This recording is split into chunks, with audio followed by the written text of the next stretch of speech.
gustong ipakita sa inyo mga friends ko sa Facebook. Tingnan ninyo ito.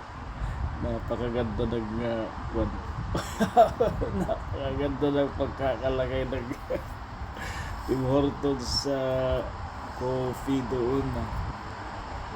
Sino ay nagmamayari na? Wala naman ako nakitang tao na nandito ngayon. Pinagjajagingan natin. So, akala ko ako lang ang mahilig uminom ng Tim Hortons sa coffee dito. Habang nag-workout tayo sa umaga.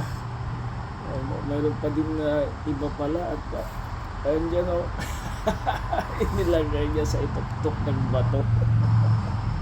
Napakaganda yung pagkakalagay at mukhang mainit-init pa. Mayroong busok na lumalabas. Mainit-init pa nga coffee na ito. Saan kayo may-ari?